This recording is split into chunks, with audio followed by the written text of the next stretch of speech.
പിന്നെ നമുക്കൊരു സന്തോഷം. ഇപ്പം ബാക്കിയൊക്കെ നമ്മൾ മാറ്റി വെച്ചേക്കുക, നമ്മൾ സാമ്പത്തികം ഒന്നും ഞാൻ നോക്കുന്നില്ല. പക്ഷെ എനിക്ക് കിട്ടുന്ന ഒരു സന്തോഷം, ഞാൻ വീഡിയോ ചെയ്യുമ്പോൾ അല്ലെങ്കിൽ എഡിറ്റ് ചെയ്യുമ്പോൾ അല്ലെങ്കിൽ ഞാൻ ലൈവിൽ പോകുമ്പോൾ കുറച്ച് പേരുമായിട്ട് സംസാരിക്കുമ്പോൾ അതൊക്കെ എൻ്റെ ഒരു സന്തോഷം, എൻ്റെ ഒരു മനസ്സിൻ്റെ സന്തോഷത്തിന് വേണ്ടിയിട്ട് ഞാൻ ചെയ്യുന്നതാണ്.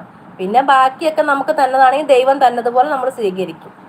പൈസ കിട്ടാൻ നമുക്ക് യോഗം ഉണ്ടെങ്കിൽ നമുക്ക് കിട്ടും, അല്ലെങ്കിൽ നമ്മൾ ഇതുപോലെ വീഡിയോ ഇട്ട് തന്നെ തുടരും. പിന്നെ ലൈവൊക്കെ തന്നെ ചിലപ്പോൾ ലൈവ് വരുമ്പോൾ നല്ല ചീത്തയൊക്കെ ചിലവരിരുന്ന് വിളിക്കും. ഞാൻ ഓർക്കണം എന്ത് കാര്യത്തിന് ചീത്ത വിളിക്കണേ. ഇപ്പം എൻ്റെ ഒരു സന്തോഷമാണ് നിങ്ങളുമായിട്ട് സംസാരിക്കുക. നമുക്ക് ഒറ്റയ്ക്ക് ഇരുന്നൊരു മുറി ഇരുന്ന് സംസാരിക്കണേക്കാളും ഇത് നമ്മളിതിരിക്കുമ്പോൾ ഒത്തിരി നാളുകൾ നമുക്കിതിൽ ലൈവിൽ വരാറുണ്ട്. അപ്പോൾ അവരുമായിട്ട് സംസാരിക്കുമ്പോൾ നമുക്കൊരു മനസ്സിന് സന്തോഷം. അതുകൊണ്ടാണ് ലൈവിൽ കയറി ഇങ്ങനെ സംസാരിച്ചുകൊണ്ടിരിക്കുന്നത്. ചിലർ ചോദിക്കും നിനക്ക് വേറെ പണിയില്ലേ അല്ല, അത് എൻ്റെ ലൈവ് അല്ല, എല്ലാവരും ലൈവിൽ പോയിട്ട് കുറേ എണ്ണങ്ങൾ ചോദിക്കും നിങ്ങൾക്ക് വേറെ പണിയില്ലേ എന്ന്. പണിയില്ലാഞ്ഞിട്ടല്ല, അവർക്ക് അവരുടെ മനസ്സിന് സന്തോഷം അതാണ്. എന്തിനാ നമ്മളായിട്ട് വെറുതെ ഇങ്ങനെ ചോദിച്ചിതാക്കണത്?